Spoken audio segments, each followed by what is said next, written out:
Hello student, this is Pankaj Dhiman, faculty member of SBS Law College, Shri Ganganagar. We are studying family law first, under which we are studying Hindu law. And next question is, what are the requisites of valid adoption under the Hindu Adoption and Maintenance Act 1956? तो आपने जो है Hindu adoption and maintenance act 1956 के according maintenance के जो provision हैं वो आपने ऑलरेडी स्टडी कर लिए हैं। आपने एक वाइफ को मेंटेनेंस कैसे मिलता है, कब वो मेंटेनेंस लेने के लिए एलिजिबल हो जाती है, इसके अलावा ओल्ड एज पेरेंट्स जो होते हैं वो कब मेंटेनेंस लेते हैं। आफ्टर दैट माइनर चिल्ड्रन, जिसमें जी विडो डॉटर इन लॉ भी आ जाती है। इसके अलावा डिपेंडेंट जितने होते हैं वो भी सारे इसमें आ जाते हैं।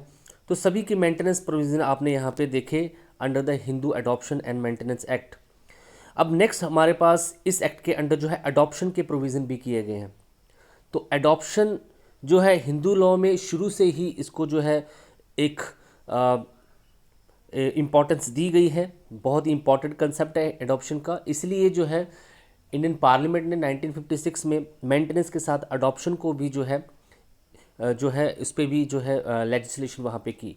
तो हिंदू अडॉप्शन मेंटेनेंस एक्ट 1956 के अकॉर्डिंग अडॉप्शन को भी बताया गया है कि अडॉप्शन कैसे हो सकती है, कैसे एक स्पॉज जो है, एक दंपत्ति जो है, कैसे अडॉप्शन कर सकती है। तो ये सारे प्रोविज़न यहाँ पे बताए गए हैं। तो section 8 to 11 of Hindu adoption and maintenance act 1956 mention the essential condition of a valid adoption. तो एक हिंदू दंपत्ति अगर एक बच्चे को गोद लेना चाहते हैं, if they want to adopt a child in such circumstances which condition they have to fulfilled, ये यहाँ पे बताया गया है। A valid adoptions requires following condition to be fulfilled. तो ये सारी कंडीशंस आपको यहाँ पे फुलफिल करनी होंगी। कॉम्पिटेंट टू अडॉप्ट, तो फर्स्ट सबसे पहली कंडीशन यही है कि अगर कोई हिंदू दंपत्ति है, हिंदू स्पॉज है, and they don't have any child, उनके पास कोई बच्चा नहीं है, तो उनको पहले कॉम्पिटेंसी होनी चाहिए, वो कॉम्पिटेंट होने चाहिए बच्चे को गोद लेने के लिए। They should have a competency to adopt a child.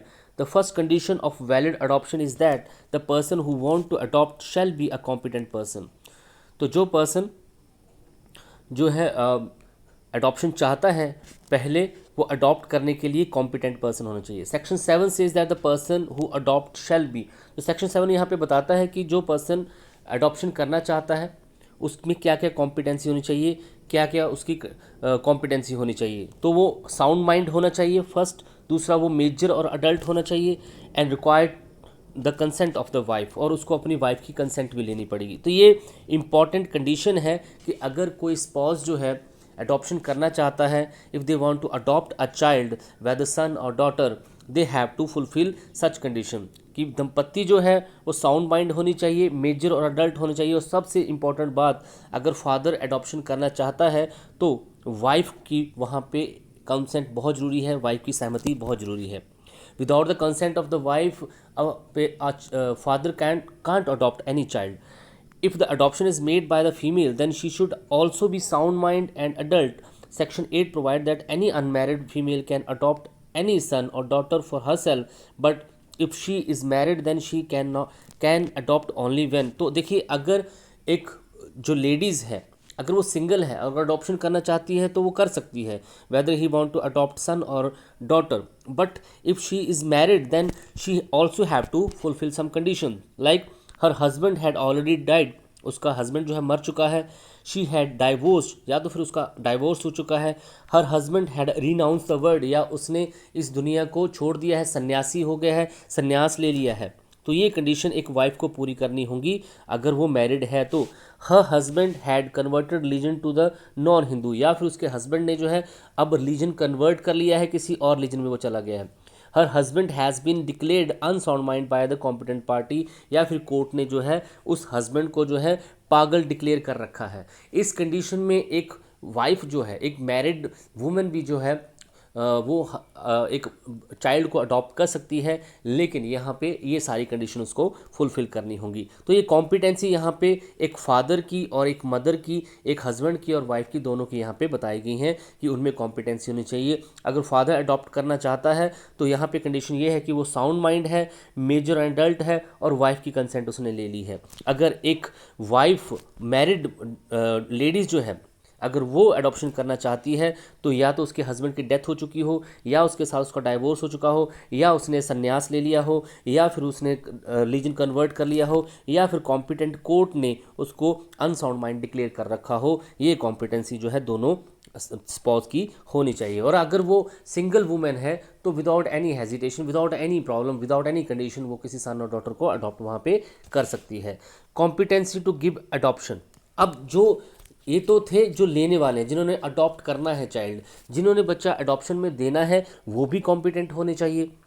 The second condition of valid adoption is that the person who give adoption shall be competent person। तो जो यहाँ पे second condition यही है एक valid adoption की, the person who want to give a child in adoption must be a competent person also। Section 9 says that a valid adoption require a person giving child in adoption is the father, mother or guardian of the child to be given in adoption। तो the person giving child, जो person जो है बच्चे को गोद में दे रहा है, जो अडॉप्शन कर रहा है, वो या तो उसको फादर हो या उसकी मदर हो या फिर वो उसका गार्जियन हो। गार्जियन कब होता है कोर्ट के अपॉइंटेड, तब गार्जियन होता है जब उसके मदर और फादर ना रहे हों, तो फिर गार्जियन अपॉइंट हो सकता है, कोई भी उसका family member.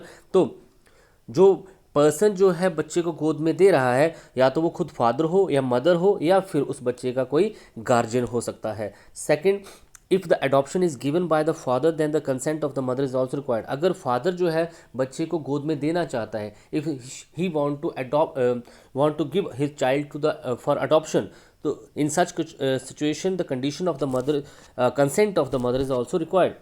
If the adoption is given by mother, अगर मदर अडॉप्शन में देना चाहती है तो father should have been died, तो फिर उस कंडीशन में मदर फादर के रहते अडॉप्शन नहीं कर सकती। यहाँ से एक बात क्लियर हो रही है, अगर मदर को अडॉप्शन में देना चाहती है या तो फादर की डेथ हो चुकी हो, या हैव रीनाउंस द वर्ड, या उसने संन्यास ले लिया हो, या किसी दूसरे रिलीजन में कन्वर्ट कर लिया हो, या फिर वो अनसाउंड माइंड डिक्लेयर हो चुका हो। वो सारी कंडीशन जो ऊपर आपने पढ़ी। तो यहाँ से एक चीज़ आपको क्लियर करती है की जाती है कि वाइफ जो है वो सीधे सीधे ना तो अडॉप्ट कर सकती है ना अडॉप्शन दे सकती है। वो तभी ऐसा कर सकती है जब उसका हस्बैंड जो है उसकी डेथ हो गई हो, या वो रिनाउंस कर चुका हो वर्ड को, या वो कन्वर्टेड हो चुका हो, या वो अनसाउंड माइंड हो चुका हो। फादर के रहते अगर फादर अडॉप्शन करना चाहता है या देना चाहता है या लेना चाहता है तो उसकी वाइफ की कंसेंट लेना जरूरी है। ये चीज़ भी रखिए, विदाउट द वाइफ कंसेंट जो है वो ऐसा नहीं कर सकता है। तो दोनों तरीके से इक्वालिटी वहाँ पे है।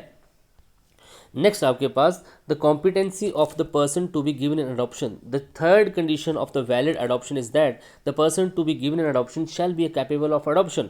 तो यहाँ पे तीसरी कंडीशन ये है कि जिसको अडॉप्शन में दिया जा रहा है वो भी कैपेबल हो अडॉप्शन के लिए, मतलब वो बच्चा भी एक कैपेबल हो। तो वो कैपेबल कब होगा?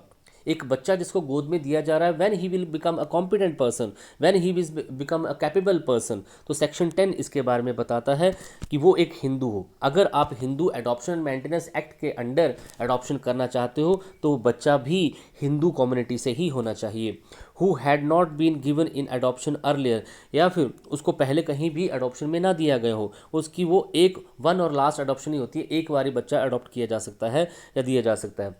Who is not married except if the permitted by the any custom और ट्रेडिशन, उसकी अभी शादी ना हो रखी हो, लेकिन अगर किसी भी कम्युनिटी का कस्टम और ट्रेडिशन अलाउ करता है कि वो शादी के बाद भी बच्चे उस पर्सन को गोद में दिया जा सकता है तो फिर ऐसा हो सकता है, अदरवाइज वो अनमैरिड होना चाहिए। Who is not above the age of 15 year, वो 15 साल से ऊपर नहीं होना चाहिए। लेकिन यहाँ पे भी बताया गया है कि अगर किसी कम्युनिटी का कस्टम और ट्रेडिशन ऐसा है कि 15 साल के बाद भी बच्चे को गोद में दिया जा सकता है तो वह ऐसा हो सकता है। तो ये कॉम्पिटेंसी है उस चाइल्ड की जो कि दिया जा रहा है अडॉप्शन में, to be given in adoption. ये चीज़ आपको यहाँ पे ध्यान में रखनी है। तो यहाँ पे केस लॉ भी है। In the case of Amit Chandu Bai Chauhan versus Ahmedabad municipal corporation 2011 का केस है। It has been stated by the Gujarat high court that where a person of the above the age of 15 years is adopted under a tradition, then the tradition is required to be proved clearly and with the congruent evidence. A tradition cannot be proved by the undated, unsealed and uncertificated without affidavit. तो यहाँ पे ये clear बात बोली गई है कि अगर कोई बच्चा जिसको आप अडॉप्ट करना चाहते हैं उसकी एज 15 ईयर से ऊपर है तो ये ऐसा नहीं हो सकता। आपको पता है Hindu maintenance and adoption act में ऐसा नहीं कर सकते। लेकिन यहाँ पे एक एक्सेप्शन दिया है कि अगर आपका कस्टमर ट्रेडिशन अलाउ करता है तो अगर आप 15 साल से ऊपर के बच्चे को अडॉप्ट करना चाहते हैं तो आपको वो अपना कस्टम जो है वो प्रूव करना होगा, और वो जो आपका कस्टम है वो अनडेटेड, अनसील्ड और एंड सर्टिफिकेट विदाउट एफिडेविट नहीं हो सकता। इट मीन्स कि आपको वहाँ पे अपना कस्टम प्रूव करना पड़ेगा, तभी आप ऐसा कर सकते हैं। देखिए एक चीज़ और ध्यान में रखिए, हिंदू एडॉप्शन मेंटेनेंस एक्ट के अकॉर्डिंग एक हिंदू को ही अडॉप्ट लिया जाता है। अगर आप अडॉप्शन करना चाहते हैं, अगर आप विदाउट एनी कंडीशन अडॉप्शन करना चाहते हैं, किसी बच्चे को अडॉप्ट करना चाहते हैं, तो आपके पास और भी लॉ हैं इंडिया में, आप उसमें जा सकते हैं। लेकिन अगर कि हिंदू एडॉप्शन में चाहता है बच्चे को, हिंदू लॉ के अकॉर्डिंग चाहता है, तो फिर हिंदू एडॉप्शन मेंटेनेंस एक्ट को यहाँ पे फॉलो करना होगा। इसके अलावा आपके पास इंडिया में child guardianship and ward act 1860 का भी है। गार्डियनशिप एंड वार्ड एक्ट जो है वो 1860 का है, जिसके अंडर भी एडॉप्शन की जा सकती है और वहाँ पे ऐसी कोई भी कंडीशन नहीं है। एक चीज़ आपको और ध्यान में रखनी है यहाँ पे कि मुस्लिम, क्रिश्चियन, पारसी, जियो जितने भी इंडिया में रिलीजन है, ये पर्सनल, इनका कोई पर्सनल लॉ नहीं है एडॉप्शन से रिलेटेड। अगर इन्होंने अडॉप्शन करनी हो या फिर इन्होंने अडॉप्शन करनी हो तो ये गार्डियनशिप एंड वार्ड एक्ट जो है 1860 का, इसके अंडर अडॉप्शन करते हैं। एक हिंदू भी कर सकता है, लेकिन अगर Hindu adoption and maintenance act के अकॉर्डिंग अगर करना चाहता है तो उसको फिर यहाँ की कंडीशन पूरी करनी होगी कि एक हिंदू को ही वो अडॉप्शन में ले सकता है और वो 15 साल से नीचे का ही होना चाहिए, अगर उसका कस्टम ट्रेडिशनल लॉ नहीं करता है तो। नेक्स्ट आपके पास है यहाँ पे नो अदर लिविंग सन और daughter eight the time of adoption. ये भी एक बहुत ही इंपॉर्टेंट बात है, यहाँ पे ध्यान में। सेक्शन 11 क्या बोलता है, mention some other condition for the valid adoption. According to it, valid adoption requires that at the time of adoption the person adopting child shall not have a living Hindu son, grandson or grandson. This means if any person has a living son, grandson or grandson sons, whether blood relation or adopted, such person cannot adopt any else.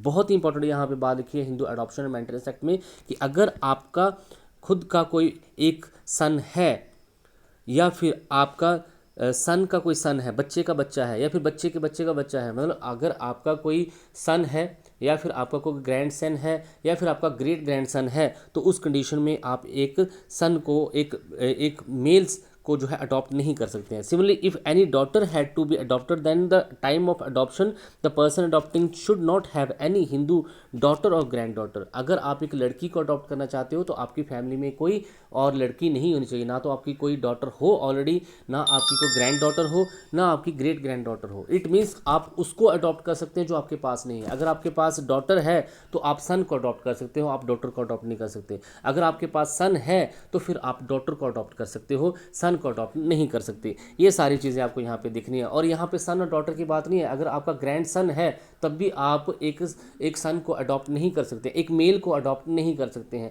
अगर आपका great grand son भी है तब भी आप एक mail को adopt नहीं कर सकते हैं, अगर यही कंडीशन और लड़की की भी है। तो एक चीज़ आपको ध्यान में रखनी है कि अगर हिंदू मेंटेनेंस और अडॉप्शन एक्ट ये बोलता है कि अगर आपके पास जो बच्चा है, अगर आपके पास एक सन है तो आप एक मेल सन है तो आप उसको फिर फीमेल को, डॉटर को जो है आप जो है एक और सन को अडॉप्ट नहीं कर सकते हैं। तब आपको, आप अडॉप्ट करना चाहें तो आपके डॉटर को अडॉप्ट वहाँ पे कर सकते हैं।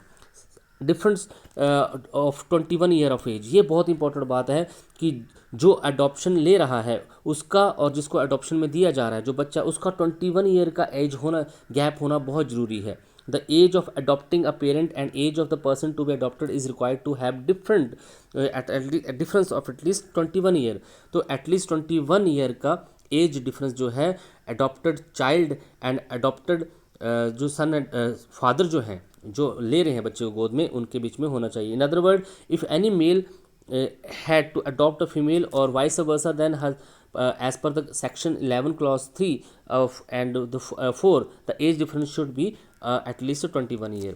तो एटलीस्ट 21 ईयर का एक एज डिफरेंस वहाँ पे होना चाहिए। If any male of 50 year, example आपको दिया हुआ है, as want to adopt a daughter, अगर एक 50 ईयर का जो एक मेल है एक डॉटर को अडॉप्ट करना चाहता है तो उसकी उम्र 29 ईयर से कम होनी चाहिए। Similarly if any female of the 45 year, अगर एक 45 ईयर की फीमेल अडॉप्ट करना चाहती है तो लड़का जो है जिसको वो सन को अगर वो अडॉप्ट कर रही है तो उसकी जो है 24 एज से ज़्यादा नहीं होनी चाहिए। अब आप बोलेंगे यहाँ पे 15 साल की कंडीशन भी है तो 24 कैसे, अगर उसका कस्टमर ट्रेडिशन अलाउ करता है, जो आपको मैंने पहले ही बताया हुआ वहाँ पे। अ child can not be adopted by the two or more person. तो यहाँ पे बहुत इंपॉर्टेंट बात है कि a child can not by adopted two or more person. Section 11 clause 5 provide that the child can not be adopted by two or more. एक बच्चा जिसको पहले एक दंपत्ति जो एक स्पॉस जो है अडॉप्ट कर चुकी है, तो उस बच्चे को फिर से कोई और जो है अडॉप्ट नहीं करता। तो सेम टाइम पे एक बच्चे को दो बार अडॉप्शन में नहीं डाला जा सकता है, नहीं लिया जा सकता है। It was also held by the Bombay high court in the case of Vitthal Vasi Usha Bhai का केस है that two person can not adopt a same child. दो पर्सन जो है एक सेम बच्चे को अडॉप्ट नहीं कर सकते हैं। Performance of adoption of right, तो यहाँ पे कुछ जो रीति रिवाज हैं वो भी पूरे करने पड़ते हैं। तो section 11 clause 6 provide that the valid adoption requires the performance of rights and rituals of the child to be given adoption to be adopted। तो जिसको अडॉप्शन में लिया जा रहा है, जिसको अडॉप्शन में दिया जा रहा है, इससे रिलेटेड जो भी रिचुअल्स हैं, जो भी प्रथाएं हैं, जो भी रिवाज हैं, वो भी पूरे करने हैं, संस्कार भी वो पूरे करने हैं। यहाँ पे काशीनाथ राय बसी महादेव राय का केस है। The Patna high court held that a valid adoption require the performance of rituals of giving and taking a child in adoption. It is also required to be proved. तो ये बहुत इंपॉर्टेंट है। इस केस में बोला गया, Patna high court ने बोला कि एक वैलिड अडॉप्शन के लिए अलाउड है कि जो भी रिचुअल्स हैं, जो रीति रिवाज हैं, जो प्रथाएं हैं, वो गिवन और टेक की जो प्रथाएं हैं वो पूरी करनी है और इनको प्रूव भी करना है, तभी अडॉप्शन वैलिड मानी जाएगी। देखिए, Hindu adoption and maintenance act के अंडर आप एक हिंदू बच्चे को ही अडॉप्ट कर सकते हैं, इसलिए यहाँ पे सारे रिचुअल फॉलो करने हैं। अगर आप किसी और रिलीजन के बच्चे को अडॉप्ट करना चाहते हैं, आप ये नहीं देखना चाहते हो किस रिलीजन का है, तब आपके पास गार्डन और वार्ड एक्ट भी आपके पास है, वहाँ से आप बच्चे को अडॉप्ट कर सकते हैं और वहाँ से किसी भी बच्चे को, और कोई भी कंडीशन 15 महीने 15 साल की या कुछ भी ऐसी कोई भी कंडीशन वहाँ पे नहीं है।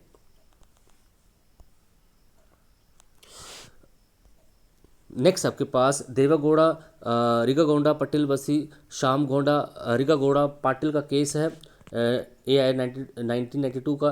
Bombay high court said that the burden of proof that the rituals of giving and taking child in adoption was not performed shall be on the person who making this statement. अगर कोई person बोलता है कि ये adoption वो नहीं करवाना चाहता, तो उसको प्रूव करना पड़ेगा कि जो रिचुअल्स थे, जो प्रथाएं थी गिविंग टेकिंग की, वो पूरी नहीं की गई थी। बर्डन ऑफ प्रूफ भी उसी के रहेगा कि उसको ही ये प्रूव करना है। ठीक है जी। आगे है आपके पास और भी बड़े सारे केसेस हैं यहाँ पे। शिवराम साहू बसी पुरुषोत्तम साहू का केस है, AI 1994 NOC। उड़ीसा हाईकोर्ट का केस है। It was held that the adoption related matters the date and day of the adoption required to be proved. तो अडॉप्शन से रिलेटेड मैटर से रिलेटेड ये जरूरी है कि किस दिन अडॉप्शन में लिया गया था, उसकी डेट और उस दिन क्या जो डेट क्या थी, वो जो है प्रूव करना बहुत ज़रूरी है अडॉप्शन में, अगर अडॉप्शन के केसेस जो आते हैं तो।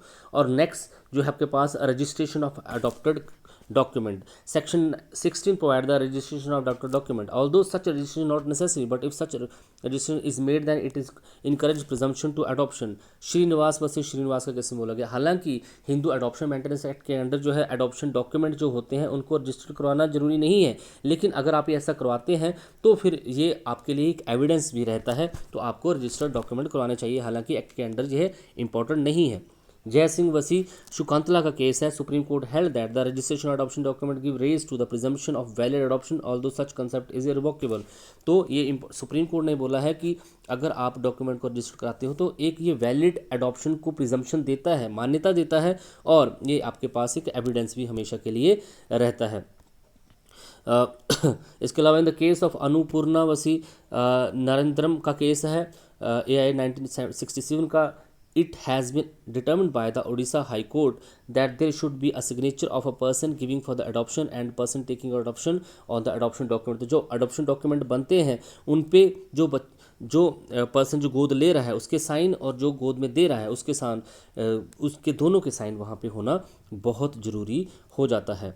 तो ये आपके पास प्रोविज़न है। इसके अलावा सोहेंतिल कुमार वसी दंड पानी का केस है। इसमें भी ये बोला गया है कि रजिस्टर्ड डॉक्यूमेंट को जो है उनको रिकॉर्ड में अगर होंगे तो ये बहुत ज़रूरी है और साइन भी पार्टीज के वहाँ पे होने चाहिए। तो वैलिड अडॉप्शन के लिए ये पॉइंट आपको जो है कंसिडर करने हैं। तो आपने देखा कि Hindu adoption and maintenance act के अंडर अगर आपको अडॉप्शन करनी है तो पार्टीज़ जो अडॉप्शन में ले रही हैं वो भी कॉम्पिटेंट होना चाहिए, the party who's giving a child in the adoption वो भी जो है कॉम्पिटेंट होना चाहिए, और जिस बच्चे को अडॉप्शन में दिया जा रहा है that child also be eligible for giving the adoption, उसकी आपने कंडीशन वहाँ पे देख ली, वो सारी कंडीशन आपको फुलफ़िल करनी है, डॉक्यूमेंट को रजिस्ट्रेशन भी करवानी है और बाकी सारी कंडीशन भी वहाँ पे पूरी करनी है, तब एक अडॉप्शन हो सकती है। बाकी मैं आपको बता दूं, अगर आपने अडॉप्शन जो है इन कंडीशन को फुलफ़िल नहीं करना है तो आपके पास और भी एक्ट है इंडिया में, जैसे मैंने गार्डियनशिप एंड वार्ड एक्ट 1860 बताया, इसके अंडर भी आप जो है कर सकते हैं। इसमें एज का क्राइटेरिया होता है, इसके अलावा और कोई भी कंडीशन वहाँ पे नहीं होती है कि बच्चा किस रिलीजन से है। Thank you so much.